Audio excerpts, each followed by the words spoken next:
네, 여러분 안녕하십니까? 부동산 고민 무엇이든 물어보세요. 2부 시작하도록 하겠습니다. 저희 2부에서도 여러분들의 부동산 고민 속 시원하게 해결해 드릴 테니까요. 부동산 관련 궁금증이 있으신 분들은 주저마시고 아래 번호로 연락 주시기 바랍니다. 02-2638-3970번으로 전화 주시거나 유료 문자 샵 3989번으로 문자 주시면 저희가 정확하고 또 빠른 답변으로 도움 드리도록 하겠습니다. 자, 그럼 부동산 고민 무엇이든 물어보세요. 2부 순서 지금 출발합니다.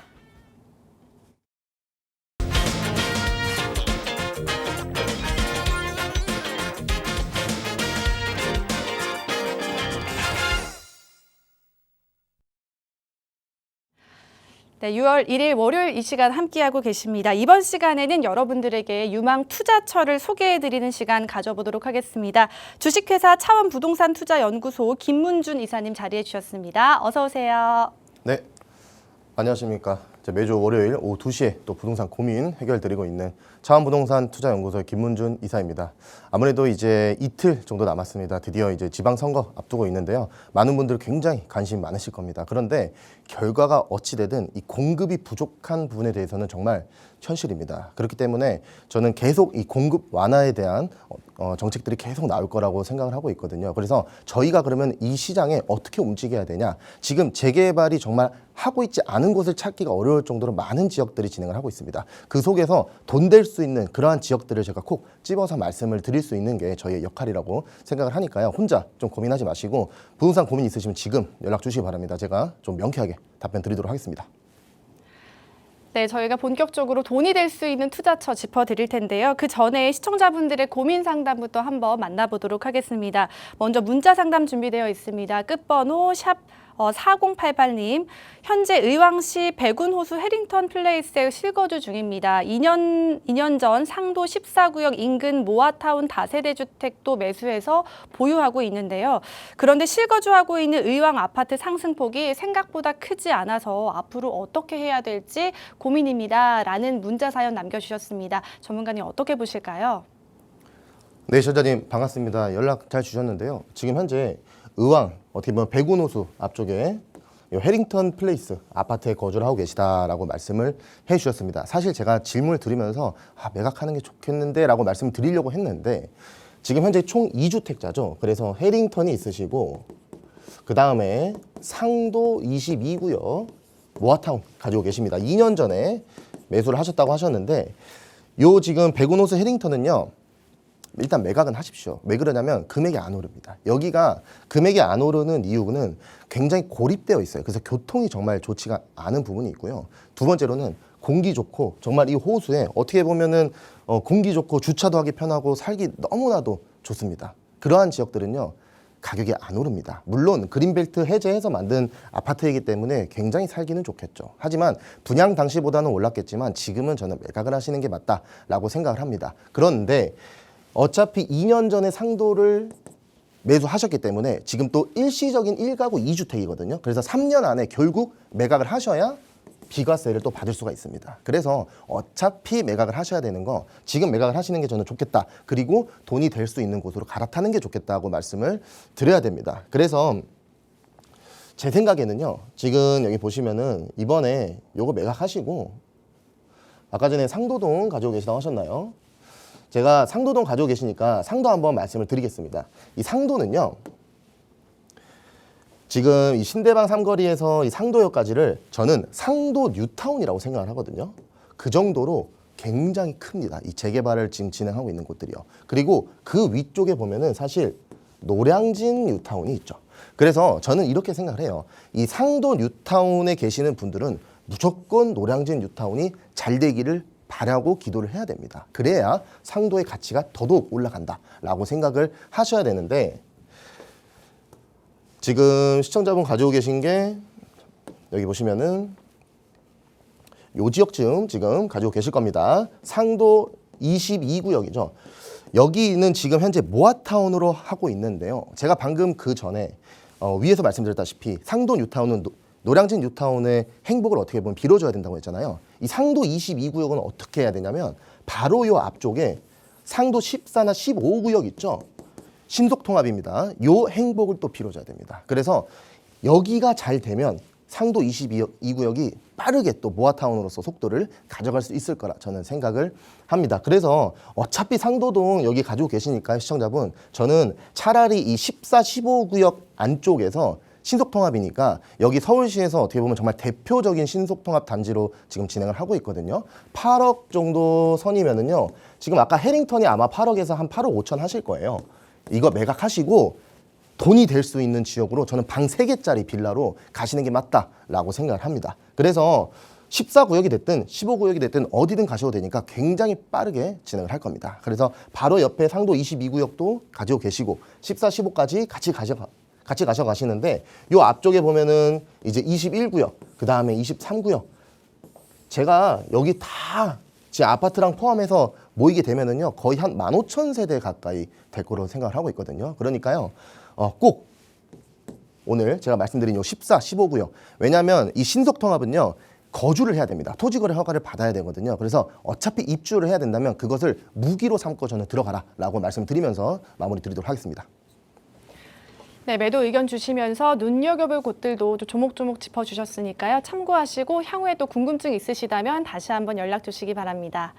네, 그럼 계속해서 두 번째 문자 사연 만나보도록 하겠습니다. 끝번호 1808님께서 요즘 방배동의 다세대 주택 단지들의 재개발이 활발하게 진행되고 있는 것으로 알고 있습니다. 방배동이 워낙 넓고 지역별 분위기와 여건이 달라서 어떤 권역을 우선적으로 가야 할지 궁금합니다. 라는 사연 남겨주셨는데요.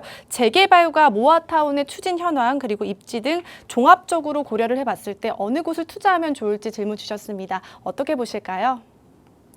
네, 시청자분 반갑습니다. 어떻게 또 이렇게 방배동을 말씀을 주셨는데 방배동, 제가 사무실이 있는 곳이 또 방배동입니다. 그렇기 때문에 정말 안 그래도 사랑을 하는데 굉장히 좋아하는 동네예요. 그리고 요즘 많은 분들이 방배동을 좋아하십니다. 왜 그러냐면 제가 보기에는요, 이 방배동이 어떻게 보면 이제 부촌의 시작점이라고 생각을 하거든요. 보통 이 아파트 가격이 지금 35억에서 한 40억 정도로 되어 있기 때문에 모든 분들이 이 방배동을 정말 좋아한다라고 볼 수 있는데요. 그래서 시청자분께서 아파트는 너무 비싸니까 이제 개발이 될 수 있는 그러한 지역들을 보시면서 연락을 주신 것 같습니다. 제가 연락 주신 김에 이 방배동에 대해서 조금만 제가 자세하게 말씀을 해드리면은요.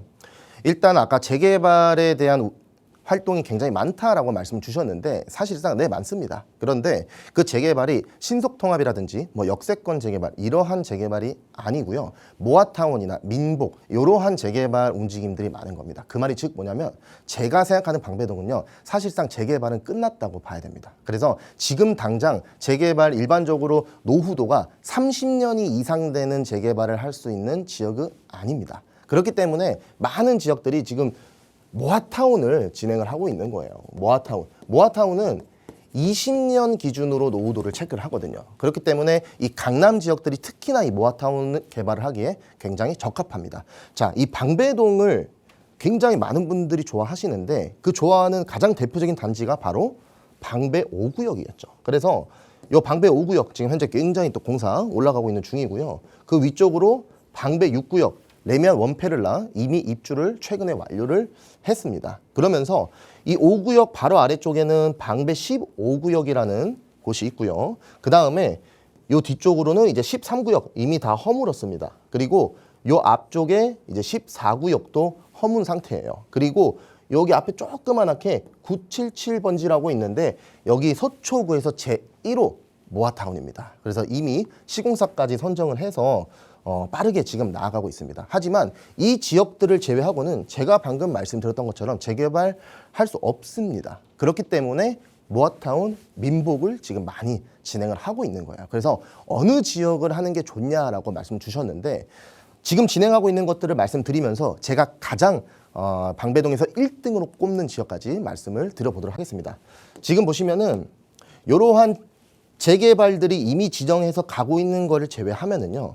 가장 대표적으로 저는 여기를 봅니다. 지금 이 내방역과 방배역 사이에 보면은 이렇게 지금 모아타운 진행하고 있거든요. 그런데 그 중에서도 지금 계속 구역도는 왔다리 갔다리 바뀌는 것 같아요. 그리고 모아타운 한다, 뭐 민간 도심복합 민복한다 이러면서 계속 주민 설명회를 하는데 저는 결국 이게 기득권에 대한 싸움이다라고 생각을 해요. 근데 개인적으로는 아마 모아타운으로 진행을 하는 게 좀 더 맞지 않을까라는 생각을 하고 있고요. 그 중에서도 보면은 요 방배 5구역 바로 아래쪽에 보면 여기가 그나마 모아타운 하고 있는 정 가운데거든요.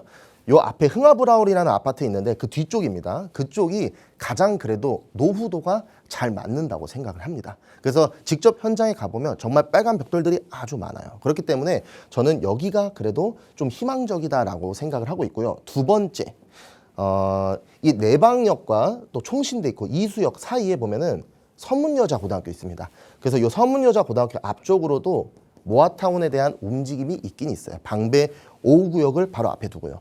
여기서 보면 재밌는 게요. 이 5구역 근처로 지금 굉장히 많은 개발들이 이뤄내고 있습니다. 왜? 5구역이 재개발하면서 아파트로 올라가는 게 부러워서 그런 겁니다. 그러니까 재개발 어떻게 보면 부럽거나 배 아프면 가는 거예요. 그래서 정말 말도 안 되게 빨리 갈 수도 있다라고 생각을 하면서 저는 이 지역도 괜찮다고 생각을 하는데요. 오늘 그래도 가장 제가 높은 가치를 매기고 싶은 지역은 바로 방배동에 보시면은 이 카페 골목, 과거에 이 카페 골목이라는 곳이 있습니다. 지금은 상권들이 정말 많이 죽었지만 과거에 굉장히 핫했던 상권이거든요. 근데 그 핫했던 카페 골목 바로 뒤쪽에 정말 저층 주거 지역이 있거든요. 저는 이 지역이 가장 높은 방배동에서 가장 높은 가치를 가지고 있다라고 생각합니다. 왜냐하면 이 방배동도 굉장히 큽니다. 그래서 시청자분께서 말씀 주시기도 너무 커서 방배동이 건역이 커서 어디를 잘 투자해야 될지 모르겠어요 라고 말씀 주셨는데 그러니까 제가 명확하게 딱 찍어서 말씀을 드리는 겁니다. 이 위쪽으로는 어차피 설해마을이기 때문에 재개발에 대해서는 관련이 크게 없거든요. 요 앞쪽에 보면은요. 제가 여기를 추천드리는 이유는 바로 반포입니다. 무슨 얘기냐? 방배동을 설명하면서 반포를 제가 왜 말씀을 드리냐면 요 지금 구반포역 바로 앞에 반포 주공 3단지 이제 곧 입주 8월 달이면은 이제 입주를 할 예정이고요. 게다가 그 위에 반디클이죠. 반포 주공 1단지 지금 현재 굉장히 열심히 또 공사를 하고 있습니다. 그래서 반포랑 아주 맞닿아 있어요. 그리고 이 방배동도 사실 굉장히 구릉지가 많습니다. 이 5구역만 보더라도요. 정말 내방역에서 총신대 입구까지 오르막과 오르막이 만나서 그 오르막에 저층 빌라들이 굉장히 많았던 거거든요. 그래서 단독주택 재건축으로 지금 현재 이루어진 건데 여기 구릉지가 굉장히 많아요. 이 방배동 특징이 그렇습니다. 그런데 여기가 평지입니다. 그래서 저는 여기 이름을 정말 어떻게 보면 방포다라고 말씀을 드릴 수 있을 만큼 입지가 굉장히 좋고요. 여기를 만약에 투자를 하신다고 하시면은 어떻게 투자를 하셔야 되냐면 항상 어느 지역이든지 큰 길가는 빼주시는 겁니다. 그래서 큰 길가는 최대한 빼주시고요. 그 안쪽에 가운데 쪽으로 투자를 하시면 안전하지 않을까라는 생각을 하거든요. 그래서 입지가 굉장히 좋고 노후도가 생각보다 강력하니까요. 한번 이 방배동 그래도 한번 이 동네를 임장하셨다고 하시니 저는 꼭 제가 말씀드린 이 방포 임장 한번 해보시면서 마음의 결정을 내려보시기를 바라겠습니다. 여기까지 방배동 말씀드리겠습니다. 네, 방배동 그 주변 일대에도 좀 둘러보는 게 좋을 것 같다라는 의견 주셨으니까요. 짚어주신 지역들 참고해 보시고 또 향후 궁금증이 생기신다면 언제든지 편하게 문의 주시기 바랍니다. 자, 저희 방송에서 못다한 이야기 무료 세미나 통해서 만나볼 수 있다고 하는데요. 자세하게 좀 설명해 주시죠. 네, 제가 이번 주는 이제 목요일에 세미나를 진행을 합니다. 그래서 보통 제가 목요일, 토요일 이렇게 번갈아 가면서 진행을 하고 있어요. 주말에 못 오시는 분들은 목요일 날 또 참석을 하시면 되시고 목요일에 또 평일에 또 못 오시는 분들은 주말에 이렇게 참석하시면서 오시면 되겠습니다. 제가 제 세미나에 오시면 딱 이거 하나는 말씀드릴 수 있습니다. 지금 당장 투자를 하지 않으시더라도 이 투자를 할 수 있는 어떻게 보면 눈을 키울 수 있는 시간을 마련했습니다. 그래서 정말 액기 쓰이는 내용들로 준비를 했으니까요. 아마 지금 오시는 분들이 직접 투자를 하실 수도 있고 자녀분들을 투자를 해줄 수도 있는 겁니다. 근데 1억, 2억, 3억 정말 이 큰 돈입니다. 그래서 이 귀한 자금이 어떻게 보면 정말 미래 똘똘한 아파트 한 채가 될 수 있는 그러한 입지들로 제가 또 준비를 해서 지역적인 설명도 말씀드릴 예정이니까요. 꼭 시간 되시면은 지금 연락 주셔서 신청하시기 바라겠습니다.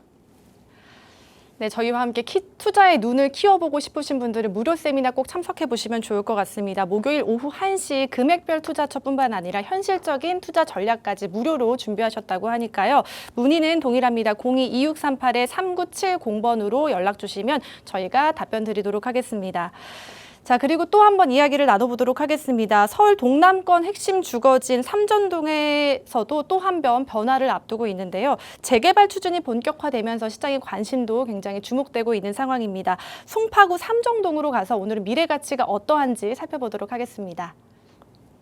네, 제가 오늘은 요 잠실 40억 시대 시작이라는 제목으로 준비를 했습니다. 이 지역을 제가 왜 준비를 했냐면요. 요즘 정말 너무나도 뜨겁습니다. 그래서 이 뜨거운 감자인 이 동네를 한번 말씀드리면서 어떠한 방식으로 좀 투자를 하는 게 좋을지에 대한 부분에 대해서 말씀을 좀 드리려고 하고요. 저는 이 지역들에 대해서 좀 소개하기 앞서서 이렇게 생각합니다. 지금 이 지역이 굉장히 뜨거운 이유는요.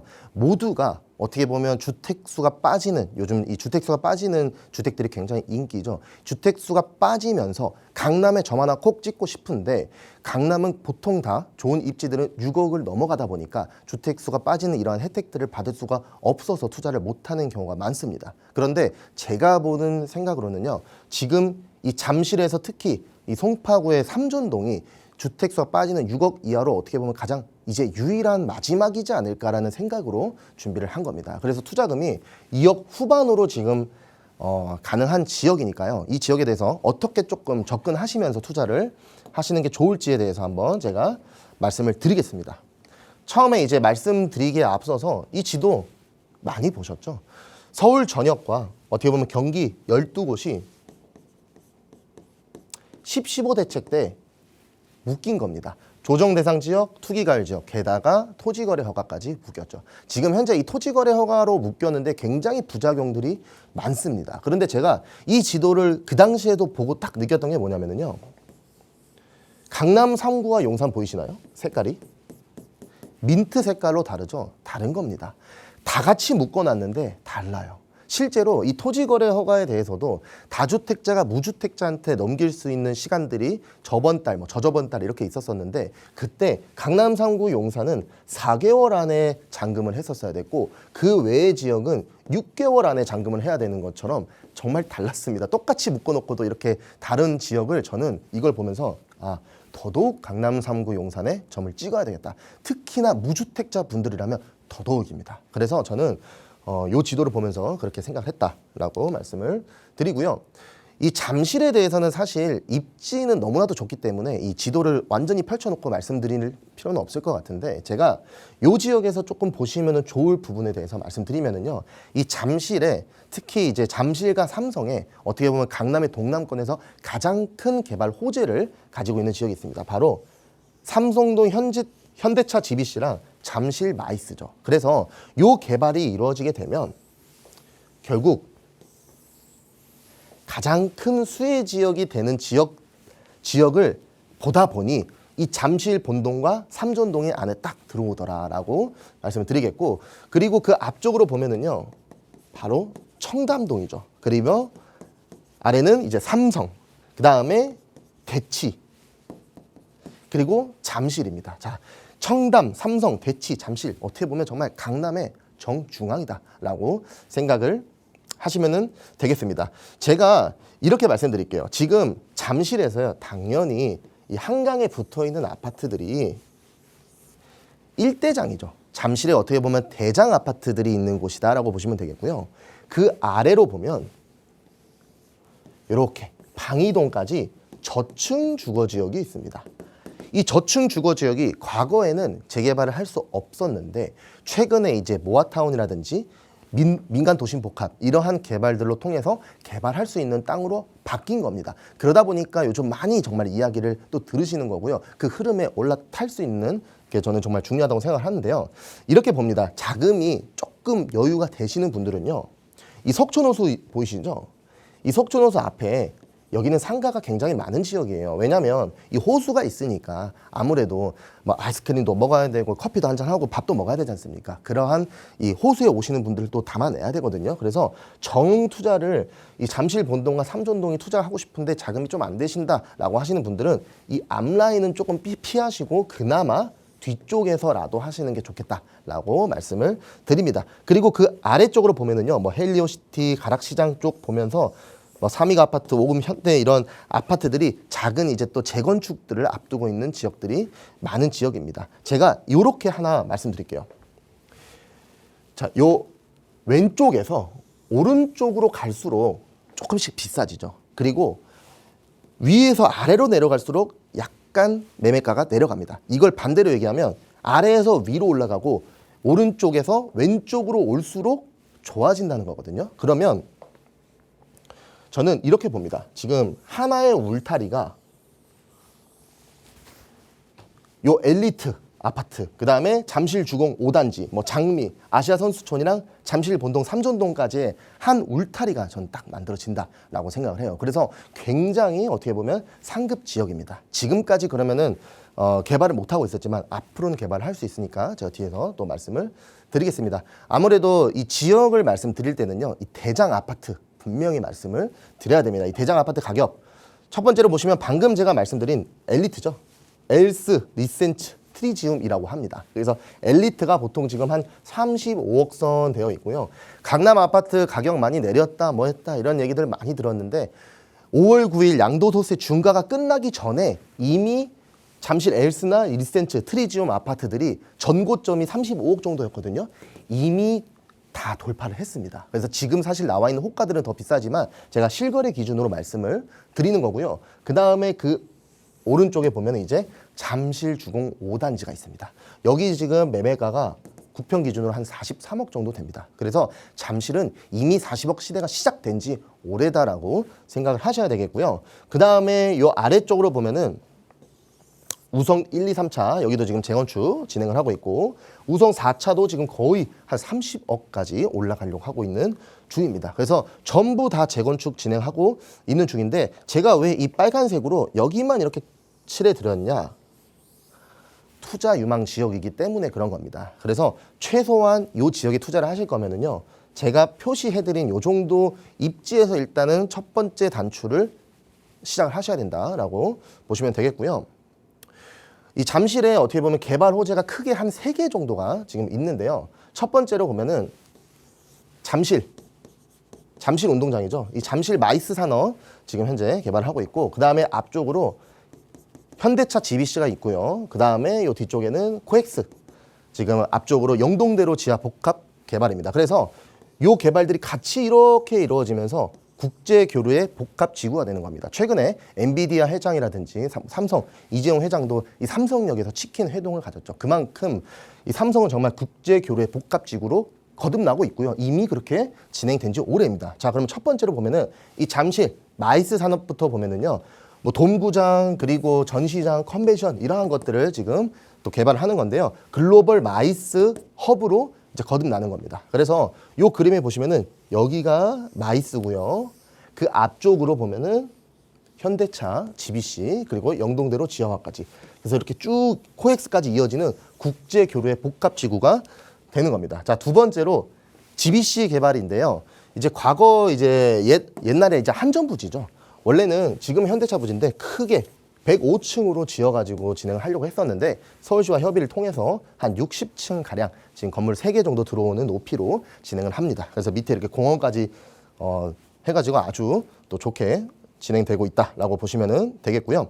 완공 시점은 2030년도 초로 되시면 되겠습니다. 자, 그 다음에 마지막으로는 이제 영동대로 지하화인데요.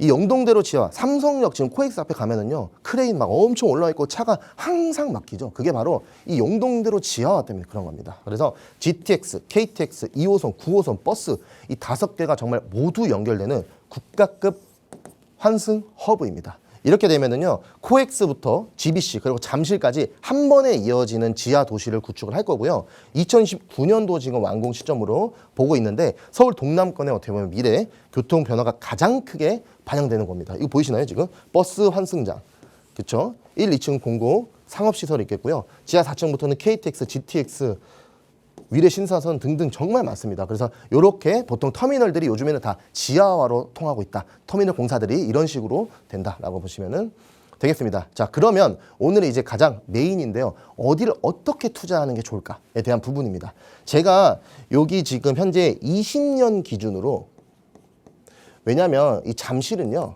30년 기준으로 개발은 못합니다.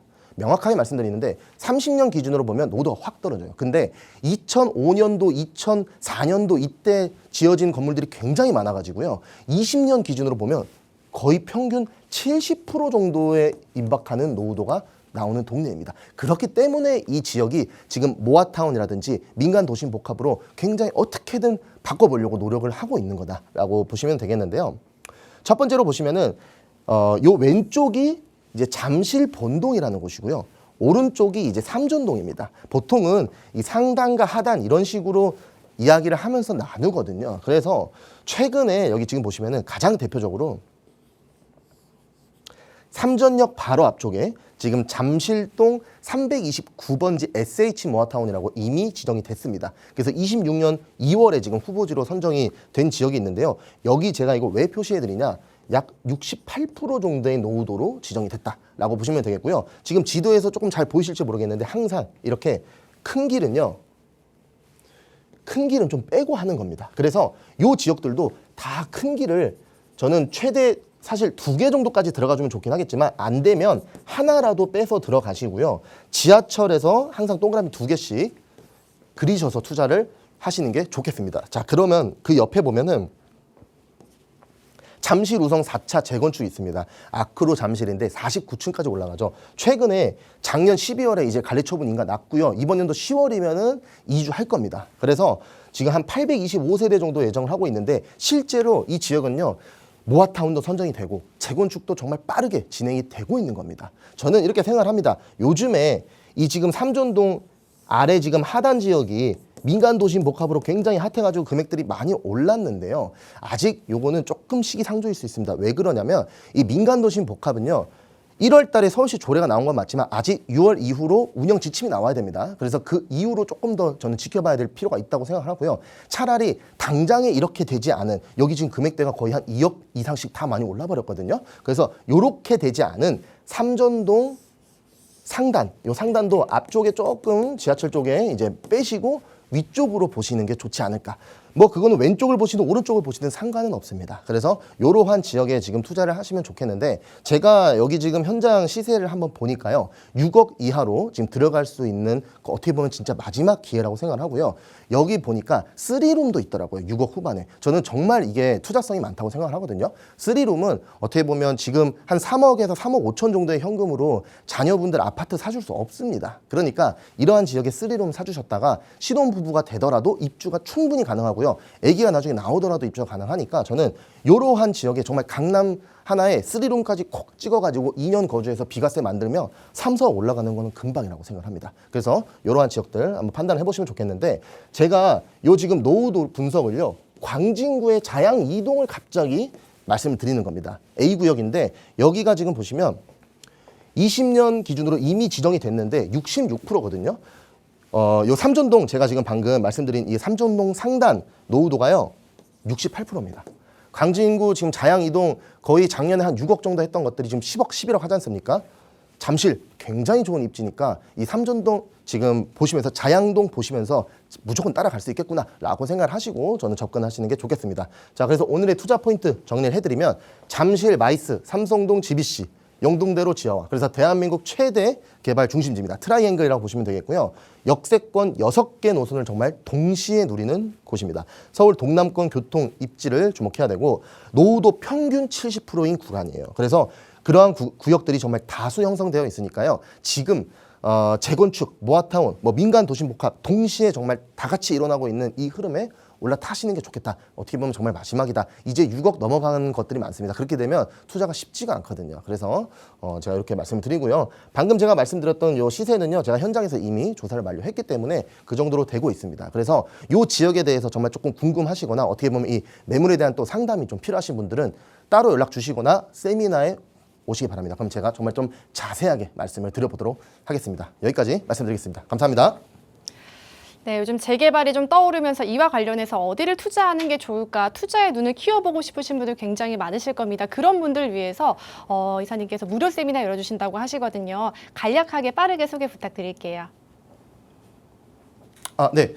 제가 이번 주 목요일 세미나 진행하도록 하겠습니다. 그래서 많은 분들 와주시면 좋겠고요. 요즘에 솔직히 세미나 굉장히 많은 분들 오십니다. 제가 정말 느낄 정도로 많은 분들 오시는데 제가 이걸 보니까요. 많은 분들이 오신다는 것 자체가 저희가 엄청 반응이 빠른 곳입니다. 그만큼 많이 관심이 많다는 거고요. 어떻게 보면 아파트 지금 현재 살 수가 없으니 이 아파트가 될 수 있는 땅을 고르시러 많이 다니시는 것 같습니다. 그러니까 많은 분들 오실 때 꼭 같이 또 참석하셔가지고 좋은 시간 보내시기 바라겠습니다. 제가 좋은 정보로 말씀드리겠습니다. 네, 6월 4일 목요일 오후 1시 무료 세미나 준비되어 있습니다. 마찬가지로 문의는 아래에 나가고 있는 02-2638-3970번으로 문의 주시면 저희가 답변 도움 드리도록 하겠습니다. 자, 저희 이어서는요. 강경훈 도시연구소 윤주성 팀장님 모시고 또 투자에 도움이 될 만한 내용들 살펴보도록 하겠습니다. 계속해서 채널 고정해 주시고요. 잠시 후에 다시 인사드리겠습니다.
네, 이번 시간에는요, 부동산 시장 내의 주요 이슈들 꼼꼼하게 다뤄보는 시간 가져보도록 하겠습니다. 강경훈 도시연구소 유주성 팀장님 자리해 주셨습니다. 어서 오세요. 안녕하세요 시청자 여러분 반갑습니다. 저는 여러분들의 든든한 투자계획가 강경훈 도시연구소의 유주성 팀장입니다. 오늘도 여러분들 투자계획 설립에 제가 도움이 될 수 있도록 좋은 정보 전달해 드리겠습니다. 부동산 투자에는 절대 실패하지 않는 이 불변의 법칙이 하나 있습니다. 바로 정부, 즉 이제 국가와 지자체가 제도를 통해서 밀어주는 방향성에 투자하는 것인데요. 서울 부동산 정책의 바이블이라고 할 수 있는 2040 서울 도시 기본 계획을 보시게 되면 가장 많이 등장하는 단어들이 있습니다. 바로 역세권 고밀 복합 개발과 비욘드 조닝이라는 단어인데요. 쉽게 말씀드리면 역세권 주변의 낡은 동네들을 이제 용적률 좀 많이 상향해서 개발을 해서 주택과 업무와 그다음에 상업시설 또한 여가시설까지 한 번에 들어가 있는 그런 이제 고밀 복합 컴팩트 시티를 만든다는 그런 서울시의 의지가 반영된 건데요. 그래서 제가 오늘 방송에서는요, 여러분들 투자금 그냥 묻어만 둬도 이 제도가 알아서 그 가치를 올려주는 그 지역들을 서울 도시군 기본계획에 의해서 말씀드리도록 하겠습니다. 오늘 방송도 끝까지 시청 부탁드리겠습니다. 네, 일단 묻어만 두면 가치를 끌어올릴 수 있는 곳이라고 하니까 더 눈여겨봐야 될 것 같은데요. 자, 오늘 이 시간에는 현재 투자자들이 또 주목하고 있는 복합 개발 사업에 대해서 조목조목 이야기를 나눠주신다고 합니다. 자, 유주성 팀장님을 통해서 바로 확인해 보시죠. 네, 복합개발. 제가 복합개발 정말 좋아하는데 저도 요즘 이제 제가 제목을 주구장창 아파트만 짓는 시대는 끝났다라고 말씀드리는데 이게 무슨 말이냐면 이제 예전에는 재개발 사업하면 기본적으로 아파트 위주로 많이 지었습니다. 하지만 요즘은 아파트를 막 때려 짓는 그런 시대라기보다는 조금 더 생활권 중심에 있는 지역에 위주로 아파트와 또 그 다음에 다른 시설들이 함께 들어가는 것들이 주된 사업이다라고 보시면 됩니다. 그거를 우리가 이제 복합개발이라고 부르고 있는 것이고요. 그래서 제가 이제 복합개발, 지금 우리나라의 복합개발이 어떤 식으로 지금 진행되고 있고 어떤 것들이 있는지 제가 간략하게 말씀을 먼저 드리고 이론 먼저 간단하게 말씀을 드리겠습니다. 이 복합개발이 어디서 왔는지가 아주 좀 중요한 내용인데요. 우리가 또 두 가지를 알아야 됩니다. 첫 번째가 이제 뉴 어바니즘이고 이게 1980년대에서 90년대에 많이 미국 중심에 많이 이론이 거론됐던 것들이고요. 그리고 두 번째가 이제 15분 도시, N분 도시라고 보통 요즘 많이 부르더라고요.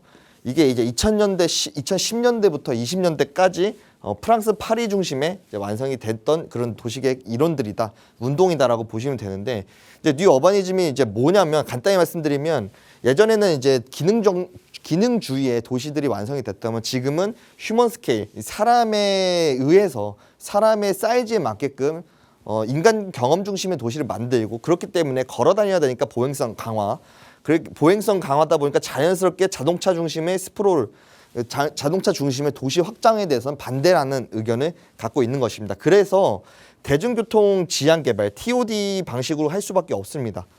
대중교통 주변에 작은 면적상 작은 공간에 여러 가지를 넣다 보니까 자연스럽게 혼합 용도 개발, 복합 개발이 이제 이때부터 이제 이슈가 되고 진행이 됐던 겁니다.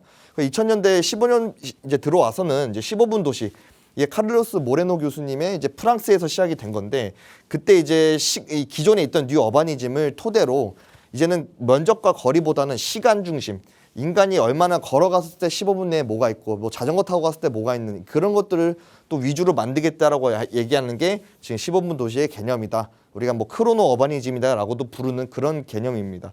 그래서 이거는 간단히 말씀드리면 주거, 업무, 쇼핑, 건강, 교육, 뭐 문화, 레저 시설 같은 것들을 로컬화해서, 원래 기존에는 한 곳에 모여 있었죠.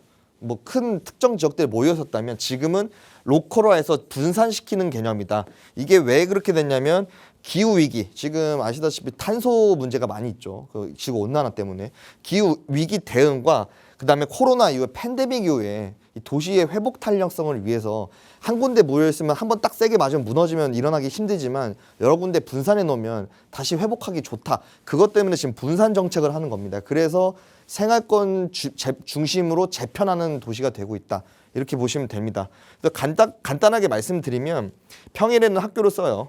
학교를 쓰고 있다가 주말에는 그 운동장에 이제 고용도 차고 뭐 테니스도 하고 뭐 배드민턴도 칠 수 있는 그런 공간으로 바꾸는, 커뮤니티 시설을 바꾸는 것들이 이제 이런 15분 도시의 기본 골조와 개념이다. 이렇게 보시면 되겠습니다. 그래서 지금 보시면 가장 중요한 게 이제 자동차를 반대하고 인간 중심의 사회로 변화하고 있고, 또한 복합 용도, 복합 개발에 대한 이슈, 그다음에 보행 중심, 이런 것들이 또 중요해지고 있다라는 것입니다. 이런 이론들이 지금 서울시 도시군 기본 계획에도 반영이 되고 있는데요. 서울 도시 기본 계획을 좀 보시면 이게 어떤 건지 먼저 말씀을 드리겠습니다. 2023년도에 제정이 됐고, 이게 20년대부터 40년대까지 약 20년간의 앞으로 서울시가 어떻게 가야 될지 정책의 방향을 제시하는 겁니다. 그래서 동시가 장기적으로 어떤 틀 안에서 움직여야 되는지를 알려주는 거다. 이렇게 보시면 됩니다. 그래서 이제 도시 계획의 이제 위계를 보시면 뭐 국토종합 계획이 있고요. 뭐 전 국토를 다 다스립니다. 그리고 광역도시 계획, 이거는 수도권 뭐 2개 이상의 시 또는 도 정도 되는 것들을 이제 하나로 다스리는 광역도시 계획이 있고, 그 밑에가 서울 도시 기본 계획, 서울시 내에서의 가장 그 최상위 법정 계획이다라고 보시면 되는데, 이게 왜 중요하냐면요. 그 밑에 이제 하위 계획들이 뭐가 있냐면 도시관리 계획이 있습니다. 도시관리 계획은 정비 계획, 우리가 제일 중요한 재개발과 재건축이 여기에 포함되어 있고요. 두 번째가 용도지역 지구, 이건 다 아시죠? 뭐 1종, 2종, 3종. 그다음에 도시계획 시설, 우리가 지금 요즘 말 많이 나오는 것들이 이제 뭐 고가되고 철교라든지 뭐 경부간선도로나 동부간선도로 지하화 사업, 이런 것도 다 계획 시설입니다. 그리고 지구단위 계획, 특정 지역의 특수 목적을 갖고 내가 원하는 것을 통제하고 싶을 때 지구단위 계획도 설정을 하고요. 그다음에 도시개발 사업은 지금 최근 쭉 안 하다가 서울 이제 용산 국제업무도시 거기만 유일하게 지금 하고 있습니다. 이런 것들이 이 기본 계획의 하위 법령으로 지금 들어가기 때문에 이 기본 계획의 틀에서 벗어나지 않습니다. 그래서 우리가 기본 계획을 알아야 된다. 기본 계획이 중요하다라는 라는 내용이고요. 이게 또 절차적 정당성이 굉장히 요구되는 계획이 기본 계획입니다. 왜냐하면 사회적 합의와 전문가들과 일반 주민들의 그런 합의를 통해서 만들어지는 거기 때문에 굉장히 그 정당성도 갖고 있는 그런 계획이다. 이거를 이 틀에서 벗어날 수가 없다. 쉽게 그렇게 보시면 되겠습니다. 그래서 제가 이제 7가지의 기본 목표를 좀 말씀드릴 건데 제가 뭐 중요한 것만 일단 좀 짚어드리면 첫 번째가 이제 보행 일상권입니다. 아까 얘기했던 15분 이내 혹은 뭐 10분 이내 걸어갈 수 있는 거리에 뭐가 있는지에 대해서 중요한 것들이 보행 일상권. 이게 아까 뉴 어바니즘부터 지금까지 오고 있는 그런 내용이고요. 그 다음에 수변 중심 공간 재편. 이거는 간단합니다. 서울시에 강이 많습니다. 한강 이 대도시의 가장 큰 강이 한강이 흐르고 있고요. 그리고 또 주변 한강 지류들이 있죠. 뭐 탄천, 뭐 양양천, 뭐 홍제천, 뭐 등등등 이 그런 천들이 있습니다. 그런 것들 위주로 공간 재편하겠다. 그다음 아까 말씀드린 기반 시설 입체와 뭐 경부간선 도로라든지 뭐 간선도로 지화 사업, 그다음에 뭐 영동대로 지화 사업, 뭐 또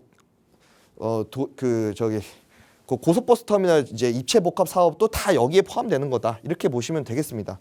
그리고 이제 중심지 기능 혁신은요. 뭐 중심 지역에 이제 생활권 중심에 재편한다. 아까 그 말씀이고. 미래교통 인프라는 쉽게 말씀드리면 이거 드론에 대한 이슈가 가장 많이 있습니다. 현재 UAM이라고 불리는 그 항공교통에 대한 이슈가 있는 건데 소형 항공교통에 대한 이슈가 있는데 이거를 이미 하드웨어를 그걸 맞게끔 미리 좀 개편을 하자라는 내용입니다.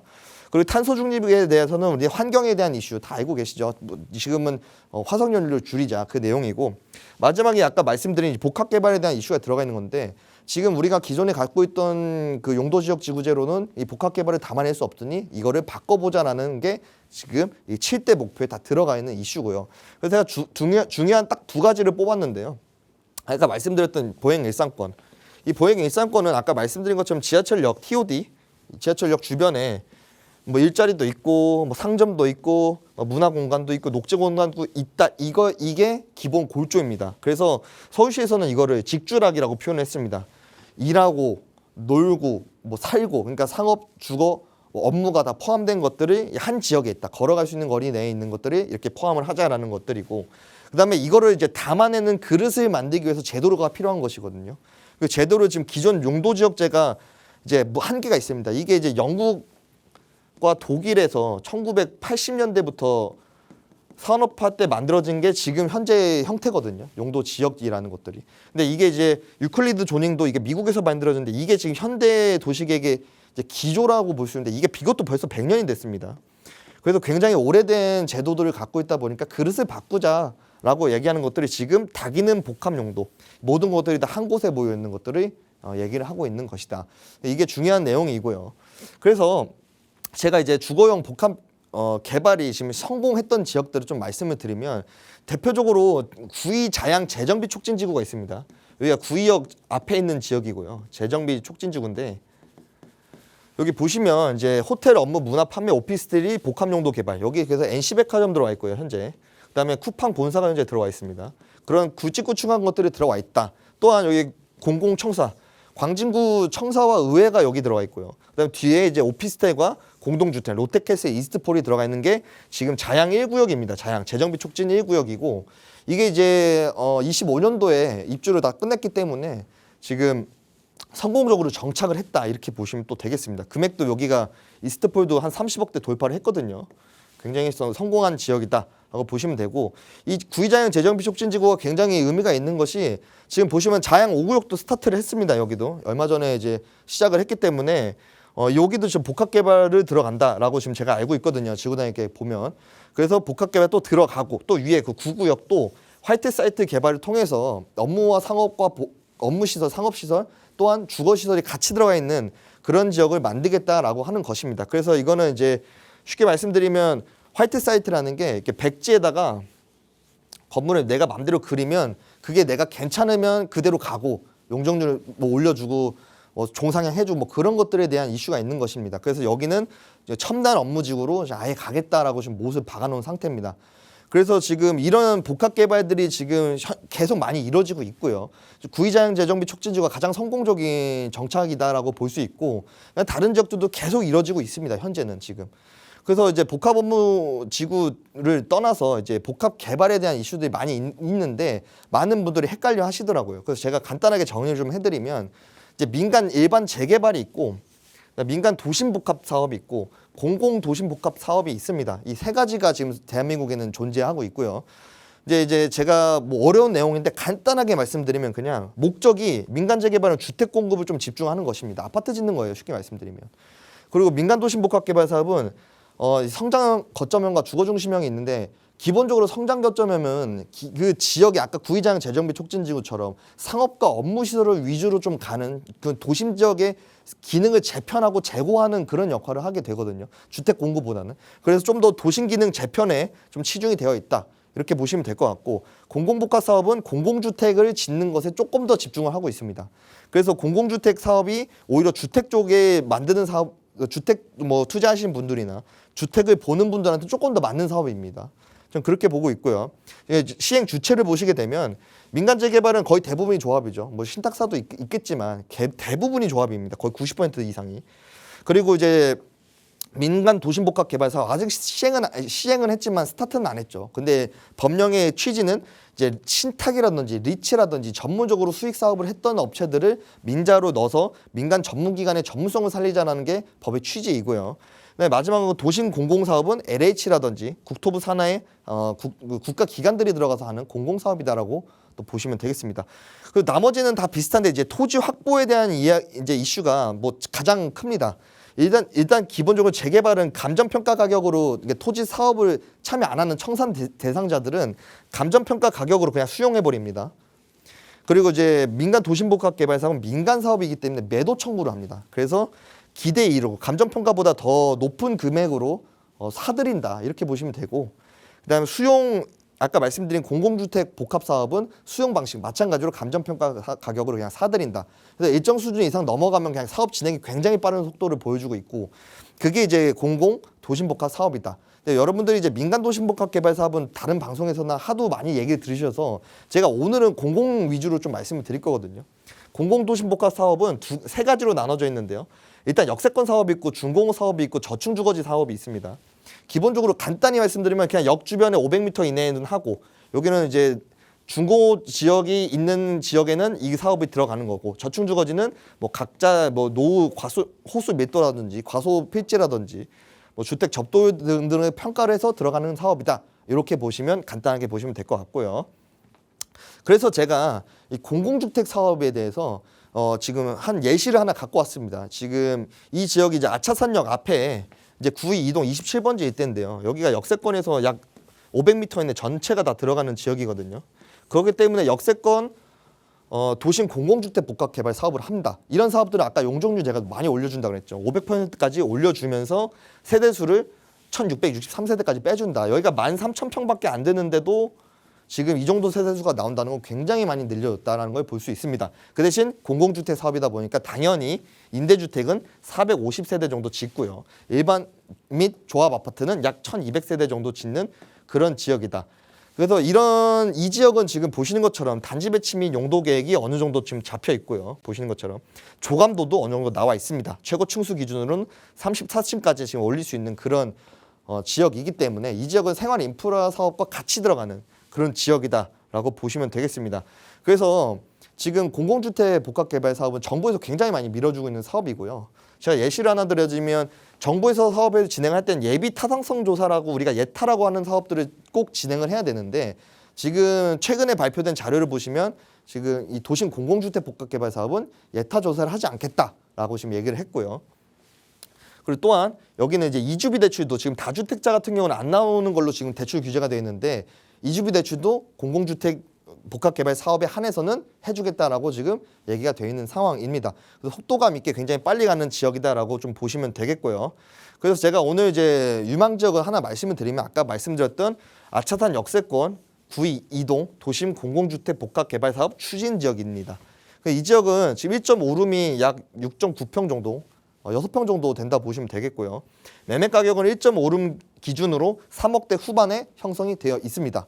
그리고 실투자금은 약 1억 5천 정도의 형성이 되어 있다고 보시면 될 것 같습니다. 이 지역은 마지막 정리해드리면 아차산 역세권의 약 500% 용적률을 갖고 있는 주택 복합 개발 사업이다. 속도감이 굉장히 빠르다라고 보시면 되겠습니다. 오늘 강의는 제가 여기서 마치겠고요. 또 궁금한 점 있으시면 저희 나가는 대표 번호로 언제든지 연락 주시면 제가 친절하게 상담해 드리도록 하겠습니다. 감사합니다. 네, 오늘 강의는요, 복합 개발 사업으로 그중에서도 도심 공공주택 복합 개발 지역에 대해서 좀 조목조목 짚어주시는 시간이었습니다. 또 무료 세미나가 열려져 있습니다. 마찬가지로 번호는 동일합니다. 02-2638-3978번으로 문의 주시면 되고요. 아무래도 이제 며칠 뒤에 지방선거를 앞두고 어떤 투자 전략을 세워야 할지 고민되시는 분들 굉장히 많으실 겁니다. 내가 어떤 투자처를 심으면 좋을지 궁금하신 분들 참고해 보시면 좋을 것 같고요. 저희 이 프로그램은 시청자 여러분께 보다 다양한 정보를 제작하기 위해 제작된 것으로 해당 부동산의 가치 또는 물건 가격의 상승 하락은 보장하지 않는다는 점 잊지 마시기 바랍니다. 오늘 하루 잘 마무리하시고요. 저희는 내일 이 시간 다시 인사드리도록 하겠습니다. 시청해주신 여러분 고맙습니다.